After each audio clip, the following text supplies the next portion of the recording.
One of my favorite things about George Mumford and why I insisted that he become one of my mentors is that he taught two of my favorite basketball players of all time, Michael Jordan and Kobe Bryant, how to embrace a lifestyle of meditation and yoga. Every time I get to connect with George, I get new insights on greatness, success, flow, superpowers, all the things that I love getting into with him. And I'm excited to share with you this conversation with the one and only, the mindfulness expert, George Mumford. We talk about finding clarity in the chaos of basketball. So if you have basketball questions or curiosities, or even just general life curiosities, this conversation should offer you something. So please enjoy. If you want more basketball content from the channel, feel free and go down and subscribe to Basketball Society and stay tapped in for more. I don't know if I told you this before, but the whole saying yes to what comes and embracing and saying yes, it makes me think of the Jim Carrey movie, Yes Man, because when he's saying yes to everything and it gets him into trouble and he gets into all these different experiences and stuff, and some things are positive, some things are negative, but he Right. goes to this weird conference and he has to say yes. This guy convinced him to say yes to everything, and now he's Hmm. getting into all these weird situations, but ultimately it led him to a more positive, more fulfilling lifestyle. And I'll tell you, George, since Uh-huh. I started my meditation practice a few years ago when we first connected, um, Yeah. ever since then I found myself naturally in that mode of saying yes to more things, even to Hmm. random things at times, Yeah. seemingly. And just that in itself has, same thing like the movie. It's put me into situations, into routines, into mindsets that have definitely put me on a more kind of positive, fulfilling course where things kind of just happen, but they don't seem random. They're things that seem like experiences that I wouldn't have had Yes. otherwise. Yes. So Bruce Lee talks about be like water. And so I think I remember I heard the story of one of his students came to him and said, "Hey, my left leg is longer than my right leg." And he would say, "Well, now you know which leg to kick with." You know, that sort of thing, like be like water. So when you say yes to things, if you ever watch improvisation, when they do improv, the only way improv works is if you accept what is given to you. So if somebody says, if you say to me, "Hey, George, there's a pink elephant um, in the living room," and if I said, "No, I don't want to go with that," and I start over again, it just breaks the flow. But if I say, "Okay, that's okay, but he better not be wearing my Jordans," that's you know what I'm saying, and you keep it going. And Yeah, so when yeah. when life throws you a curveball, you say yes to it, and by saying yes to it, you can do something about it. Hmm. You can say yes to it, and then generate the hope and say, okay, so what's the lesson? What do I need to do? What's the most important thing?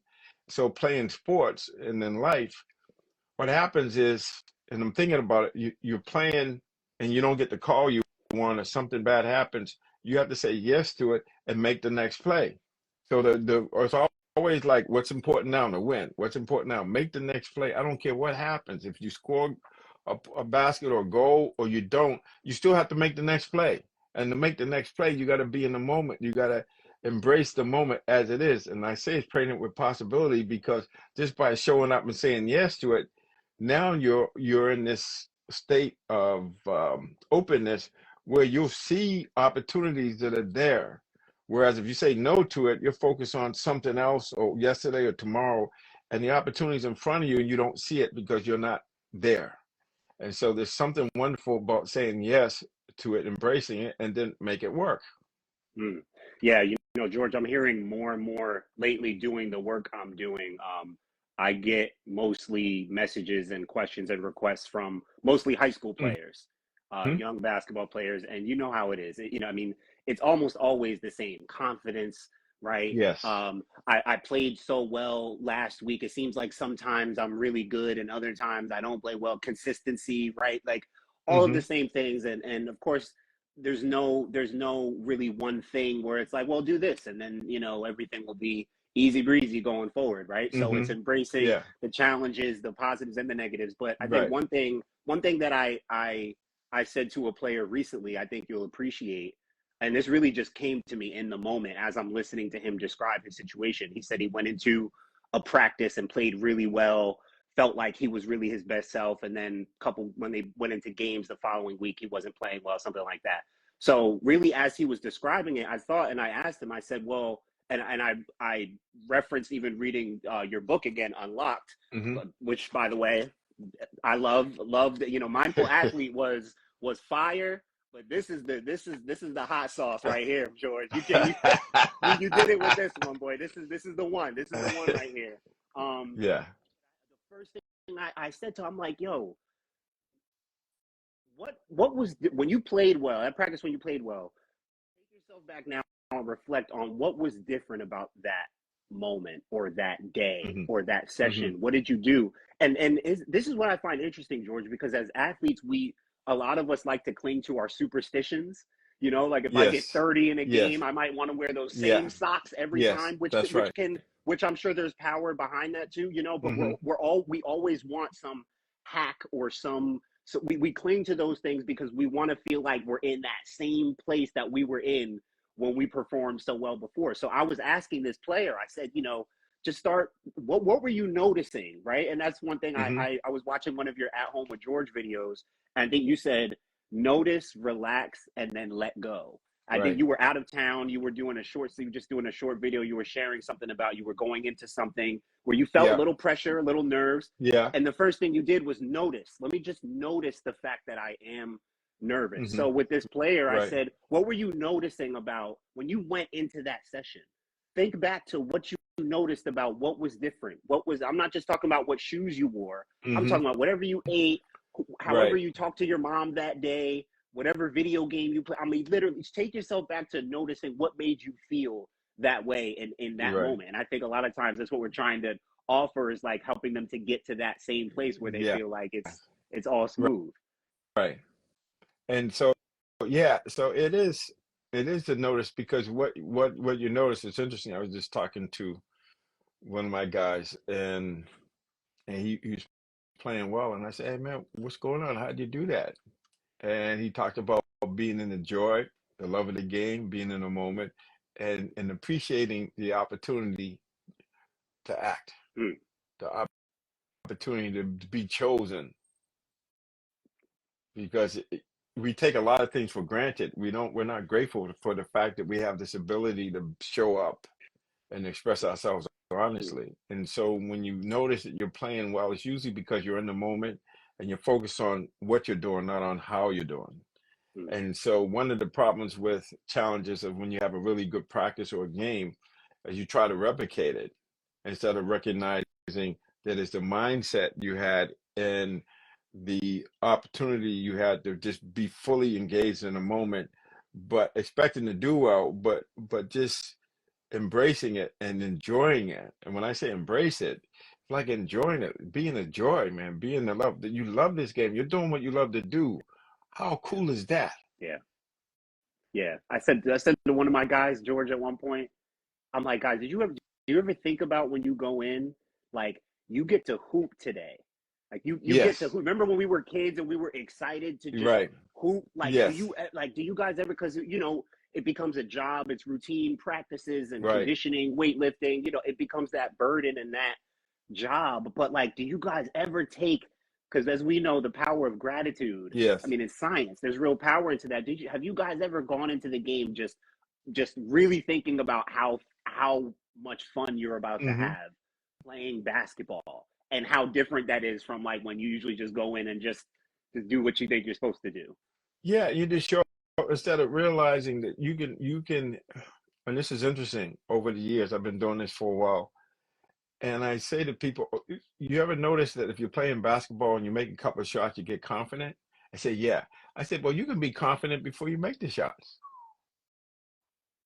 And it's the confidence that's helping you make it. But you got there because you were waiting for the environment to tell you you were going to have a good day, instead of you telling you you're going to have a good day by showing up with the attitude of gratitude. But not only the attitude, like, hey man, I make shots.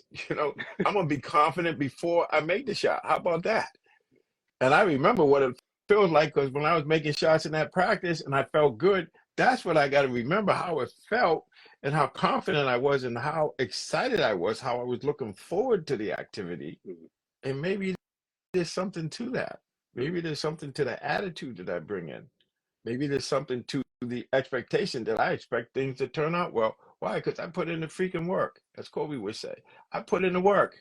So when I show up, I'm going to show out. And that's part of like the unlocking too, right? With your Yes. book Unlocked, with Yes. breaking the restrictions, Right. right? Even going in with that confidence, like you said, being able to address those hindrances and those thoughts and feelings that creep in of doubt Right. or worry or restlessness throughout the game, right? Like those things that that you can kind of address in advance, or at least be more prepared to address when those things come up. Yes. Yes. Because if you, the thing that we don't talk about a lot is anxiety is part of it, man. The uncertainty. The more potential you have, the more talent you have, the more anxiety you're going to experience, man. It's just it just comes with it. One side is freedom, the other side is anxiety, uncertainty. But by saying yes to it and channeling that energy and directing it with a purpose to what you're doing, that makes a huge difference. Now think about Bill Russell, 11 championships in 13 years. Bill Russell used to be so anxious before a game he would throw out. Mm. And then one game I remember, talking about rituals and having these habit patterns. Red Auerbach said, "Hey Russ, did you throw up yet?" He said, "No." He said, "Go in the locker room and don't come out until you throw up." And the thing is, you threw up and the anxiety there, but it's just you just move through it. You just say, "Okay, the anxiety, but I don't have time for that. I just got to go play, make the next play. I got to go do it." And so it's not that the anxiety or the worry or the restlessness or the doubt is a problem. It's the idea of noticing that that's just a state of mind, and you can just notice, relax, let it go, and just go make the next play. That's it. You know, okay, so I'm a little anxious. So what am I worried about? Because I'm thinking about the future and I'm thinking about whether it's going to turn out or not. But right now, in this moment, there's nothing wrong. And so if I just focus on this moment and do what I know to do, the next step is going to be given to me. And then I'll get into a flow. But I have to embrace my greatness that says that I'm wired for success. I have a masterpiece. I just have to show up and just make the next play. Yeah, Just show up and show out. That's yeah. it. Um, George, you talk about the divine spark. You talk a lot in the book about the masterpiece within. You say that there's this greater force or power inside of us that's greater than we know. What I mean, in so many words, I know it's a vague, open-ended question, but what is it? I mean, in your experience, what is that? How do we describe that? How do we label it? And then how do we access it? It's a, the- it's a calm knowing. It's like be still and know. There's a place like Joseph Campbell in his series, The Power of Myth. He talks about, he says there's a place to rest, and he talks about this athlete, and he knows it because he was an elite athlete at Columbia, even though he's a scholar. He said there's a place of rest, and he says when the athlete is in championship form, he's coming out of that center where you're not compelled by fear or desire. You're holding your center, and I call it the eye of the hurricane, or that place of rest. When you be still and know, when you can access that place of rest, and when your action comes out of that, it's pure performance. It's just there's a wisdom and a creativity that comes out of that. So how do we know what that looks like? When you're in flow, when you get in the zone, when you really think about it, there's no self-consciousness there. Time gets altered and whatnot because the action and you and your intention and your action are co-arise, and you're just in the flow. You've embraced your greatness and you're just allowing things to happen instead of making things happen. But you put in all the work and you're challenging yourself, so you're out of your comfort zone. You got to be out of your comfort zone. So like say this is your limit, you're just a little bit below it, but then you move beyond it. And when you move beyond it and you forget about yourself, you find yourself. So what does that mean? You embrace yourself in the activity. You just really do it. And so when you're in flow, when you're in the zone, that's when you're accessing that masterpiece within, because it's a knowing. You don't even know what you're gonna do. You're making stuff up on the fly. And I can tell you, when I was rooming with Dr. J back in the day, and he went hardship, and his first professional game he was playing in Port Chester, New York.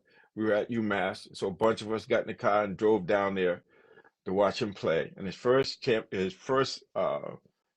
game, and he was playing with JoJo White. Folks may not remember who he is. He played for the Celtics. And he started playing, and I'm looking at him, and I'm looking at Al, getting my other roommate, and I said, "Man, he's making that stuff up." I said, "He's just free flowing. He's making shit up, man. I know, I see the practice, but you have to understand the context was what when he was in. People don't realize how bad Kareem Abdul-Jabbar was. He was so great that they changed the rules. They wouldn't let you dunk in a college basketball game for years because of Kareem.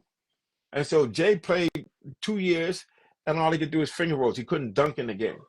And so all of a sudden, when he goes in, and he's just embracing the game, and just letting all of his conditioning just show up. And dude was like, I said, he's making that stuff up, and he was just being really creative, because when you come out of that place of rest, there's a wisdom and there's a creativity that you don't even know you have, and when you're in the flow, you see it.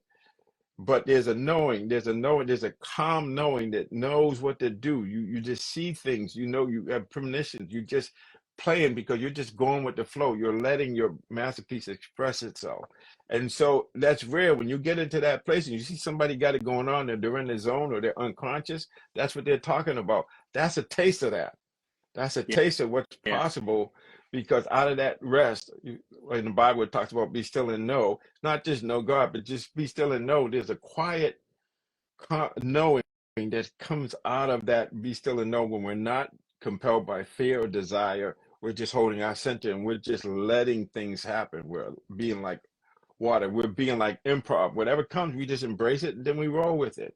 And we know that. I live in the Northeast, so when you're in the car and it's snowy, and the car skids, you got to turn into the direction of the skid. If you turn away from it, you lose control. So it's the same thing. Whatever's happening, you say yes to it, you go with the flow, and then once you go with the flow, then you can go wherever you want to go. Does that make sense? Absolutely, absolutely. Yeah, I think that's something that I've really embraced, that I can really relate to in how I've been just approaching my mindfulness journey and just Mm-hmm. life. Sky Nelson Isaacs has a great book called Living in Flow, and he Mm-hmm. he touches a lot on the synchronicities, Mm-hmm. which I really appreciated. Going back to the knowing and what we don't talk about enough. And I'd love to get your perspective on this again, because most of who I'm working with now are young teenage Mm-hmm. basketball players who are Yeah. on TikTok, and who are chasing girls and doing all the stuff that teenage boys do, so Yeah. um you and I resonate so much with with stuff we talk about, with your teachings, with stuff I've been learning, even what you were just referring to, as far as that, the inner knowing, the inner calm. It reminds me of one of the five superpowers, right effort. Mm-hmm. And I've been studying, George. I've been studying, all right? Yeah. Mindfulness, concentration, insight, trust, and right effort. I think it was in one of your videos. Uh, Go through the cycle of you know yourself, so you can be Oh, yourself, so you can express yes. yough, so you can then share yourself, right? Yes. But at the Yes. beginning of knowing yourself, like, bro, like, George, a lot of this stuff, like, you can imagine they're talking about this stuff with the teenage basketball players and stuff. You got to package it a certain way. So talking to young players about knowing yourself, and being calm and being yourself, and, like, it sounds nice and sounds good, but you got to put it a certain way. So how do we talk to young basketball players about what it really is to know yourself and know who you are? Yes. Um, so you just know, like sometimes when you shoot and you know the ball's going in, The best feeling. or you know where the play is coming. That's what I'm talking about. So when I talk about the superpowers, they come in pairs. So mindfulness is a superpower that helps you. It's just mirror mind, just reflect what's in front of it. But mindfulness helps you cultivate these superpowers as well as balance them. So when you talk about faith, having trust or confidence, you talked about. If you have too much confidence and it's not verified faith, Mm, then it becomes polyamorous. mm, But if you have too much uh, understanding, insight, or wisdom, and not enough faith, then you become cynical. mm, So that when you lack that, you got to bring the faith up. And so the thing about wisdom or insight, you can look at it as three different things. One is information. One is your intellect, your ability to be rational and think and understand things. And the third thing is intuition or direct experience. It's something you know that you can't really explain how you know. So I'll give you an example mm, of that. When you learn how to ride a bike, it's hard to describe that. But once you learn, you never forget. So it's yeah. what we call implicit and non-declarative learning. So there's a whole universe that's in non-linear. 1+1 = 2 in the linear realm, but in the non-linear realm, 1+1 could equal 6. So it's a knowing. We have this. This is why I said we have a masterpiece. We have this idea. We just know stuff, and you can't describe it. Like you can't describe how you know how to ride a bike, but you know it. Mm, So mhm, that knowing is mhm, really, really powerful. And so when I offer things, I say, don't believe me, see if it's true. So when you get a direct experience of it, then you say, oh, now I know I understand what he's talking about, because I can tell you, I've done a lot of work with athletes on different levels. And I remember whether it's the pro level, and I'm saying the playoffs, a different dude, there's going to be energy, and you're not going to understand what I'm talking about until you get out there and you experience it. And it's the same thing in the NCAAs or the conference championship. I can tell you, I can point at it, but you won't get it until you experience it. And once you experience it, then you really understand what's happening.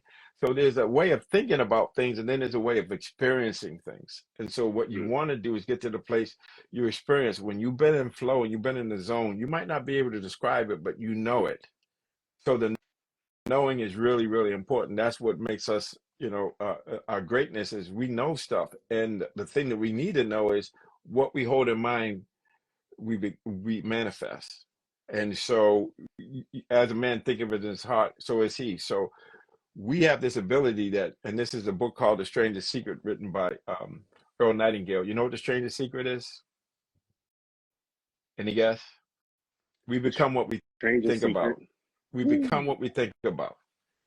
And so the challenge is we're thinking that on a download, and we don't know what we're thinking, so we don't know what we're creating and who we're being.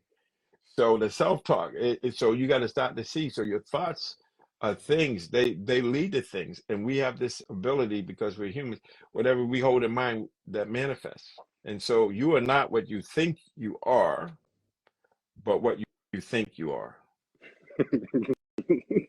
Oh, you got them bars, George. Listen, so I can say, yeah, I'm a bad mofo, but then that's what I think.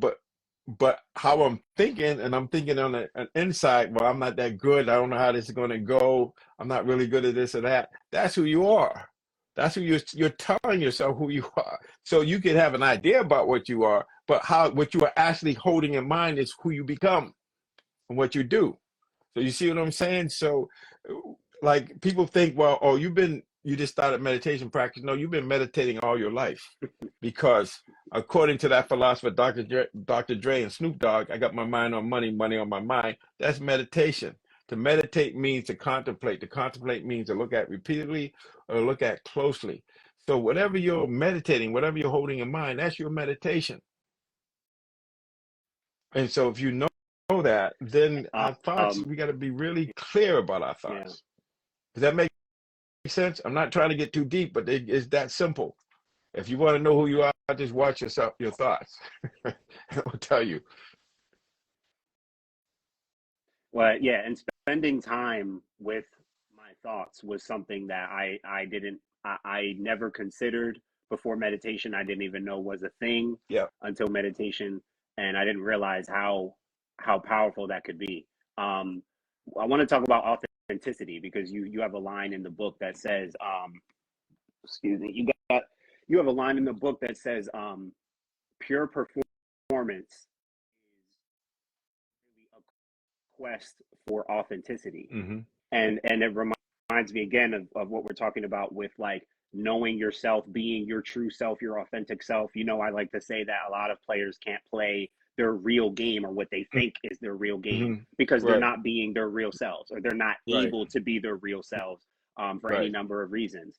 Um, what's your experience with athletes and like authenticity? Because again, George, this and you listen, you work with high end professionals, you work with Right. CEOs and business people and professional athletes and people who are invested in their development. Yes. I'm down here on the ground, George. I'm working with these Yeah. 15 and 16-year-olds Yeah. that Yeah. just want to Yeah. know how to play like Kyrie and think that if they meditate for a couple of days, they're gonna evolve into a Jedi. I'm like, so talking about this stuff can be a little, it can be, it's like, listen, it's like vegetables, George. It's like, we all know vegetables are good for us, Right. but they ain't gonna eat their vegetables, so you almost gotta trick them into it. Yeah. So it's an inside game. See, what we tend to do, what we call in psychology, the locus of control is external. So we're trying to be like Mike, be like this one, be like that. Now we can emulate people, but at some point we got to go inside and our heart will tell us. But you got to train the heart first. Once the heart is trained to see clearly and whatever, then you ask yourself, what do you really want? So for me, when I got into recovery years ago, I had this need to be intellectually stimulated or pursuing excellence and wisdom, grace and ease. Now, I never pursued that because I was too busy focusing on what I should do, what people wanted me to do, or what everybody else was doing because I wanted to fit in, right? Because that's the way to hide out. We have a system of hideouts where we're hiding from ourselves.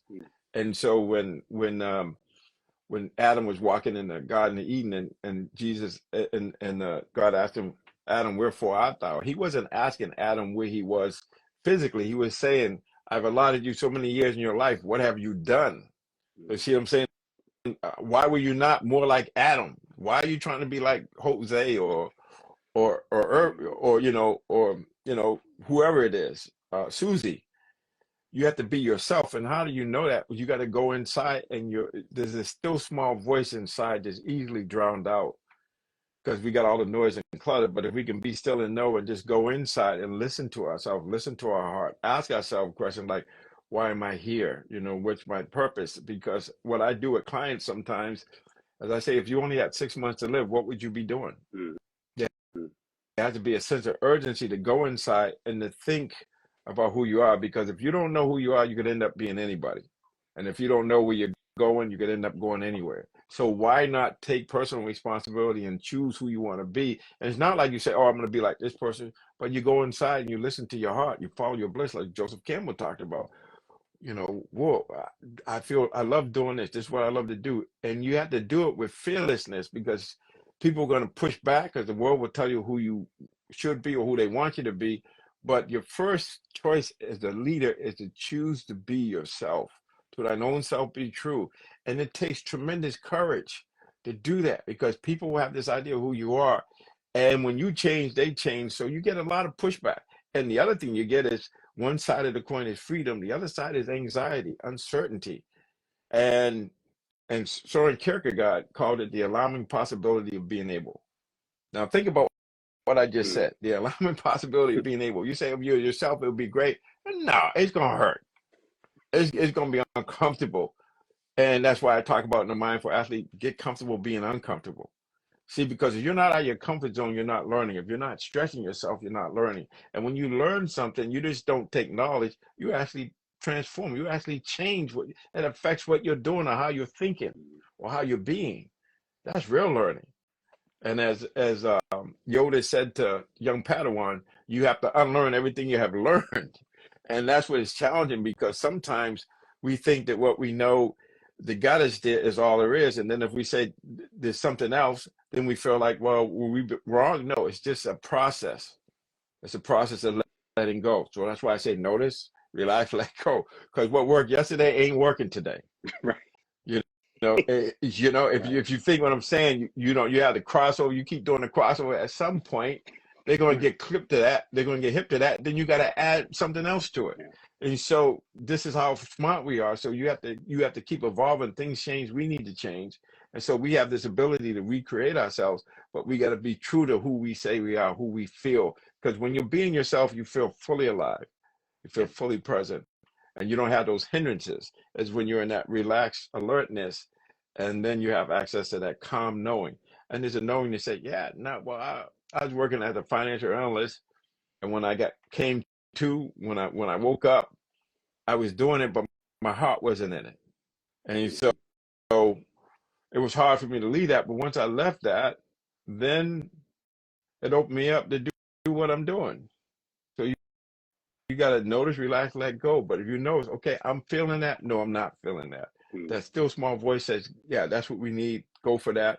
Or it says, no, don't go there. Now, how many times have something told you not to do something and you did it? And then you said, why didn't I listen to myself? And what I'm saying is that's the wisdom inside. And the more you listen to yourself, the louder that still small voice gets. And so that's what I talk about, to know yourself. So I'm saying my job is to help you listen to that inner voice, that real you inside that's easily drowned out because everybody and all of this social media and everybody's telling you who you should be. It's better in the Bahamas. You need to break today, go to McDonald's. They're telling you all this stuff instead of you listening to your own inner wisdom. But you got to get with yourself. You got to spend time with yourself, even if you're just sitting and thinking and just, well, how do you really feel about something? Does that feel right? Does it not feel right? And we know that, but we don't use that as our counsel. We use social media, what everybody's expecting, instead of being true to ourselves and listening and following our bliss, the road less traveled. But it's our road. Yeah.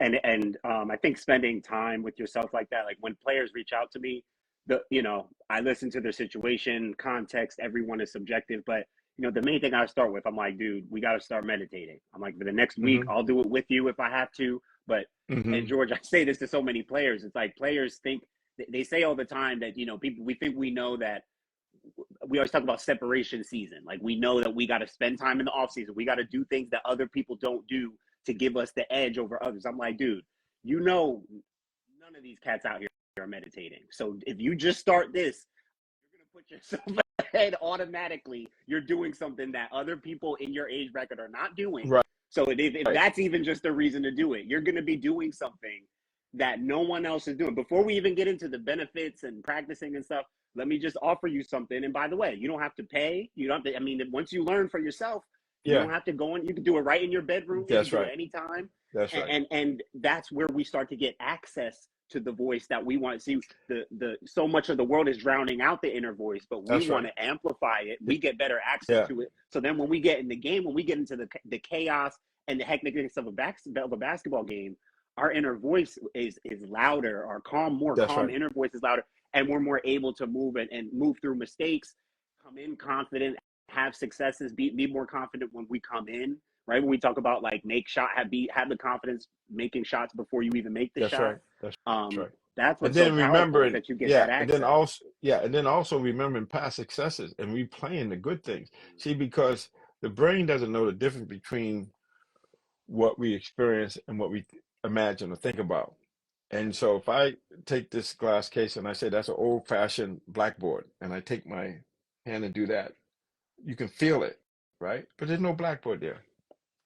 No black. So every time you make a mistake and you rethink about it, you're actually programming yourself for failure. But if you look at it and change it and say, okay, past successes, when like you said to him, what did that feel like? What did that look like? What were you thinking? Now you replicate those feelings. You go back and say, and you meditate on past successes and you replay it, then you're programming your mind for success. You get what I'm saying? Because you remember, that's who I am. And it's crazy. What's the guy that played for the Red Sox? Manny Ramirez. I heard his practice was he would get the videographer to put a tape of all of his great at bats and everything and great plays, and he put it together and he watch him and watch him and watch him and keep watching him. Say, that's who I am. That's what I do. He kept watching him, and then that programs a self-image that of I can do. If you just focus on your mistakes, then your self-image is going to say, I make mistakes. Instead of saying, no, I learn from my mistakes. I make mistakes, but I correct them. And when I correct them, that gives me even more confidence. And when you learn and you achieve, it actually generates this energizing enthusiasm. And you become, so it's about being a learner. You got to learn about yourself. And the most important thing is to know yourself so you can be yourself, so you can express yourself, so you can share yourself. That's the most important thing. You can learn all the subjects you want, but you need to know who you are and where you're going and who you're being. Got to know that. Yeah, being like speaking of being a learner, before I get you out of here, I always um gotta try to poke your brain a little for some Kobe Michael stories. And you've shared Go so for it. many great ones with me, and you know how much I appreciate that. My two favorite players ever, the two best players ever, in my opinion, but we're not here to talk about that.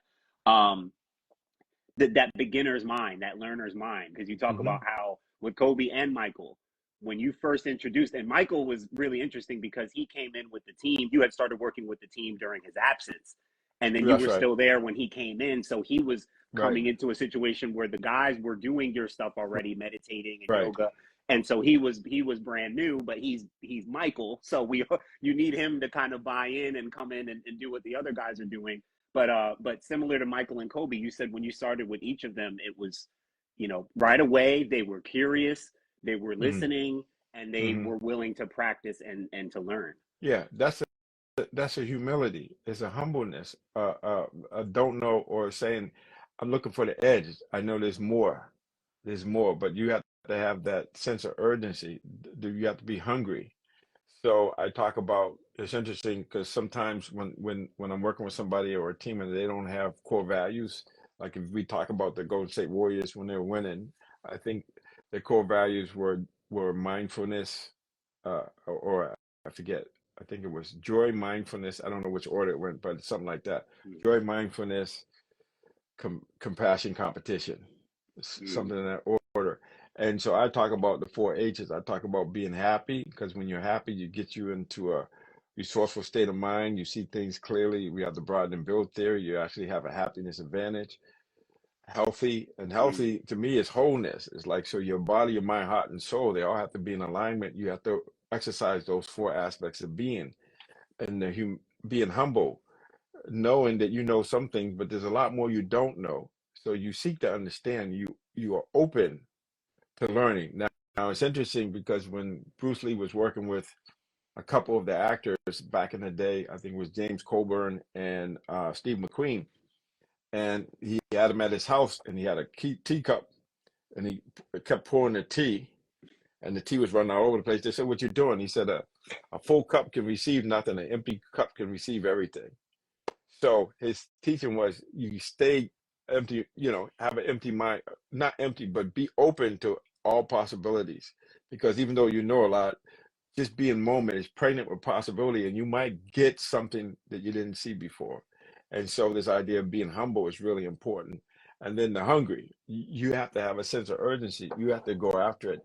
And the number one reason that experts attribute to elite performers is their desire to succeed, to Mm-hmm. want to. Mm-hmm. You have to want it, Yeah. man. You have to be hungry for it. It has to be a Mm-hmm. sense of urgency. That's why in my book I talk about my first sense of urgency was AOF, or what I call it, AOF method, ass on fire. But now I'm pursuing excellence and wisdom. Just like there, I'm seeking that, okay, there's more here. I'm going for it. That joy of discovery, that being a learner, and just really understanding that even though I've learned a lot and I've been able to do a lot, there's another level. There's always another level. But unless I'm hungry for it, well, you're not going to do it because I'm actually asking myself to get comfortable being more uncomfortable and experience more anxiety. Anytime you change a habit, you immobilize anxieties. But what's the challenge? Is to walk through them, is to get to the other side. Then you get stronger, and then you embrace more anxiety, more discomfort, because you know that you can get comfortable being uncomfortable. Mm-hmm. And I can Yeah. tell you, being a dope fiend in the day, I was comfortable being uncomfortable a lot. But it was leading to a lot of suffering. But now I get comfortable being uncomfortable, and it leads to peace, to Mm-hmm. achievement, some level of fearlessness, because even though I have the fear, I move through it anyway. So that's being fearless. Doesn't mean you don't feel the fear. It's like you have enough courage to say, I ain't got time for the fear. I'm just going to do what I do. And so that's a challenge. So we some bad mofos. That's all I can tell you. But if you don't go inside and discover it, you won't have it. Yeah. I love how you mentioned the advantage of happiness, the happiness Yeah. advantage. That's so, I love that term. Like that's an advantage. We talk about having an advantage over Hmm. your peers, over your competition. If you are genuinely happy, because George, you know, just like I do, people are not happy out here. No. George? How did happiness become underrated? How Well, like I think part of it is because I remember Viktor Frankl saying this. The guy that wrote the one that said between stimulus and response. He wrote a lot of stuff. He said happiness cannot be pursued; it ensues. So happiness is a byproduct. So there's one research habit that says that if you have 3 conscious smiles a day, you'll be happier. And when you're happier, what does it do? What impact does it have on you? Besides you being able to see clearer, have enhanced cognitive functioning, your ability to think, feel, and see clearly, it also reduces anxiety and depression. And so the theory is this: when we're on happiness, I'll just go with it. The idea is people think you get successful, like you hit a home run or you score 30 points or whatever, then you're successful. The research says then you're happy. When you're successful, then you're happy. The research says you're happy first, then you're successful. So that's it. And think about it this way, and I'm going to throw another one at you. 90% of our long-term happiness is predicated on how the brain and the nervous system interprets experience. Not 10%, 90%. So something happens, you get to interpret it in a way that empowers you, motivates you, inspires you. For instance, in my book, I talk about being in chronic pain and substance abuse. And people would say, oh man, why would you write about that? It's like, well, because without that, I wouldn't be here. right. You see what I'm saying? So that's why I say you embrace it, because what you see as a roadblock is really a stepping stone. If you interpret it, and when you're an elite performer, and when you have a zest for life, you're saying yes to it. You're embracing it and saying there's opportunity here. And so when you see that everything that comes up, you get to choose how you want to respond to it. So why not choose power, Yeah. empowerment, um, inspiration, rather than being a victim and saying, I'm screwed. So one person, and like the 2 cats you talked about, they see curses as blessings, as opportunity, and opportunity. And Hans Selye, the guy that wrote The Stress of Life and talked about stress and distress and eustress, he said when we get confronted with stuff like that, our latent abilities express themselves. So, as I like to say, no struggle, no swag, no pressure, no diamonds. Doc Rivers said it in that program. Pressure is a privilege. So that's the mindset. So see how I just shifted it. But other people say, "Oh man, this is going to be bad," and the other person say, "Oh man, my latent abilities are going to express themselves. I can embrace myself. I'll be able to express myself even more Mm. under this adversity, under this what you call pressure." I'm saying, "Oh, no pressure, no diamonds." No struggle, no swag. This is a swag moment right here. So you get through that, you have swag, and then you see MJ, you see Kobe.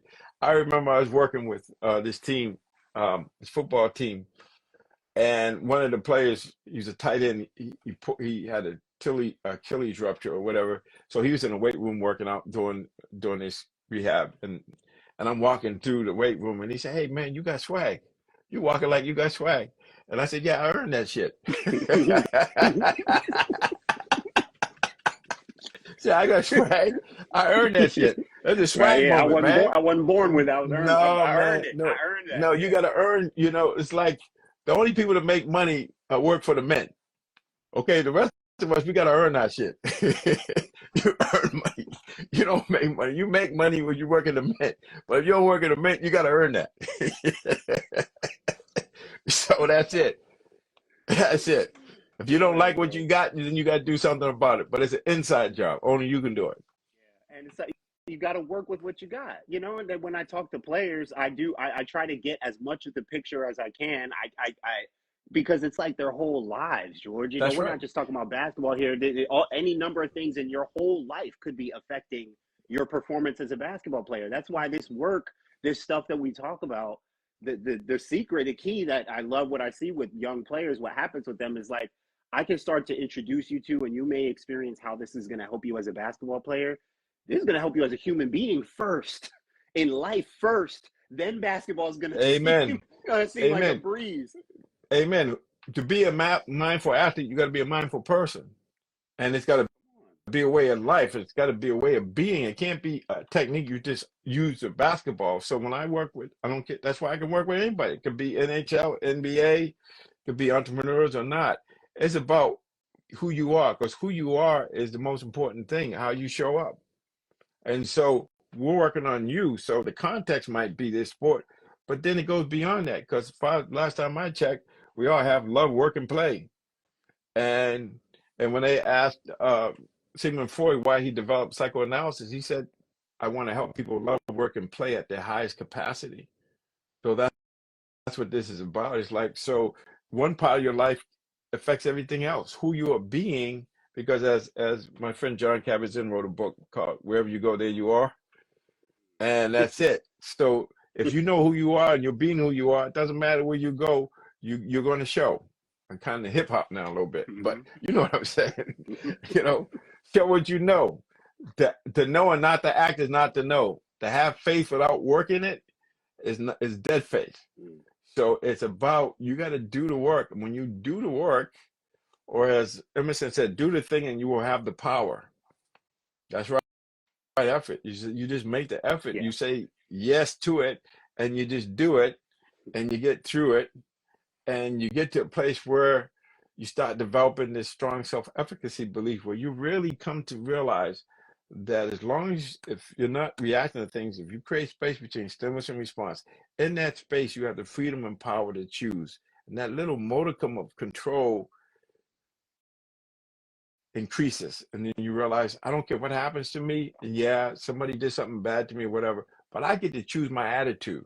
Even when I died, this is what Victor Frankl talked about, even in death, you can choose unavoidable suffering. You can choose to embrace it with dignity and not lose who you are, and not lose your essence, your natural dignity and compassion for yourself and others. You can, that's a choice, man. No one can take that from you. But if you don't know you have the choice, then you're going to be reacting, and you're going to be a victim, and you're going to be, you know, coming from a place of, in survival mode. And when you're in survival mode, you're stuck on one channel. You fight, flight, or freeze. But when you're in growth mode, then all things are possible. And that's a There one choice. of yeah, yeah. One of the great Kobe stories that I love that you told me and that you tell about how when you you talked to him before a game and you said the best way to score is to try not to score. Then he had 30 in the first half. Yeah, he had 16 in the first quarter. um, George, that makes me think of like this thing about like it's almost like and Kobe and Michael are such unique experience examples because we know how serious they were about the game, Hmm. right? But I think when you told Kobe that, it almost helped him to like almost let go of because we know, I mean, Kobe was obviously a scoring driven individual. I mean, I'm sure he had dreams about the amount of ways he could score on people. Like Hmm. he took that very Yep. seriously. So he was gonna score regardless, right? I mean, he was gonna score Right. points. But I feel like what you offered him, what you gave him in that moment was a sense of I'm gonna score regardless. Let me not even try. Let me like let go a little bit here. So let me tell you. So when I play in men, I still get to play sometimes in men's leagues and stuff when I have time. Hmm. And I had an experience, and just through my practice and my meditation work and stuff, expanded compassion and gratitude. Right. So I'm playing with that kind of energy now. George, I was at the free throw line once, and I wanted to practice this to see if it worked because you know how like things will come into your mind at any time, no matter what you're doing. Random things Hmm. that have nothing to do with That's what you're doing. right. Sometimes I'll be playing basketball and I'm thinking about the show I was watching last night or whatever, right? Some things will creep in. George, I'm at the free throw line and I'm like, let me focus all my attention on the fact that like right before I shoot this free throw, which I'm a little nervous about. I mean, it's a men's league, so I'm not like, it's not like a big game. It's not a crowd or anything. Yeah. It's a men's league, Right. but there's still nerves there. So let me Right. address the nerves and see how I can let these go. I literally put all my energy and thought, George, into the fact that kids are dying halfway around the world. That there are people people having it way worse than me. It goes back to the gratitude of like, are you guys thinking about how dope it is that you get to play basketball today? Yes. And so like yes. I put myself totally, but George, by the time I finished, I had made the 2 free throws. It was like I got the ball, did whatever. I just shot the free throw. It's like I wasn't even shooting. It was, my mind was so preoccupied that of course my skill set took over. I've taken millions of free throws in my life. Right, so it right. just, but so that's something I wanted to ask you about. It's almost like you have to be so serious about it because it's your craft. You take it seriously, but it's almost like we're trying to find that middle ground where we're like letting go. It's almost like we can't take it too seriously, right? It's that's exactly it. You give it a light touch. It's serious, but you to give it a light touch, which means you just go up there and shoot. If you make it, you make it. If you don't, you don't. But don't focus on how you're doing. Focus on what you're doing. And just and then if you miss it, then you have to mentally say, okay, what do I need to change? Okay, maybe my elbow went out, maybe I didn't stick it, maybe I didn't use my legs, and then you mentally note that, then you change it, and then that's what you need to learn and practice. It's really simple, man. It's too simple, but the thing is did you're aware of those thoughts? That's different than having the thoughts and not being aware of it, and then it's taking your attention away. Where you notice it, so what you did, I don't want to. This is how I look at it. What I hear, it's like you go into a restaurant and there's background music. So even though the thinking is going on, you have it in the background and in the foreground. You're focused on shooting your free throws. Yeah. And so that's what's possible. But what's fascinating about that? You could be in a party or you could be someplace and there's loud music and whatnot. Somebody starts talking about you and you can hone in and hear everything they're saying. Every word. Yeah, that's the reptilian brain, brother. That's the reptilian brain for survivors. Say, okay, they talking so smack. Let me see what's going on over there. That becomes that reptilian brain that sees danger all over the place. It goes and you can tune into that. How crazy is that, man? And you won't even be able to name the song that was playing in the background. I mean, it will be so faint in the back. It's like you turn the volume down, right? That's like right. That's right. Yes. And so that's the thing is where you direct your attention, you can be aware of the whole thing, the whole the whole horizon, panoramic view, if you will. But you can direct your attention. We have free will, even though people don't think we do, but you can decide to focus on one thing versus focusing on something else. You can decide to hold something in mind rather than just let it go through. This is what William James called volitional effort, is the effort of attention. In other words, we have this ability we have this ability to decide what we focus our attention on. So some of it is so habitual we don't even know we have a choice, and it's just a habit. Because I dealt with this as a young player. Mm-hmm. You struggle with motivation. It's like, yeah, I know I want to be a good player. Sometimes you find out, like, what are you willing to do? Because if I'm sitting around all day thinking about being a great player, that's not going to make me a great player. Getting up and going and doing the thing, and doing my dribbling, doing something for 20, 30 minutes that may make me tired or uncomfortable or whatever. But that's what, if I want it that bad, right? Going to the hunger, right? If I want it that bad, and that's where, again, the meditation for me has been helpful, because one of the things that I love getting from it, whether it's work creatively or whatever else, I get this feeling of, okay, I know what I want to do now. I know what I need to do. I can only do one thing. I can only pick one of I can do this, or I can go here, I can do that. I can only pick one. And meditation helps me to pick and start, okay, let me start with this, because this aligns with what what my goals are, what I'm trying to do. Yeah, it's crazy because you can read in the Bible about mindfulness. I think it's James. It says a double-minded man is unstable in all his ways. So you can be double-minded, or you can just be single-minded. You're double-minded, you're on shaky ground. Yeah. So you realize that, you just focus as a man thinking in his heart. So is he. Yeah, be still and know. It's right there, man. It's right there. It's right there. When you're coming out of that silence, man, all things are possible. Man, So, George, you know, I always appreciate the time that you give me that we get to spend together.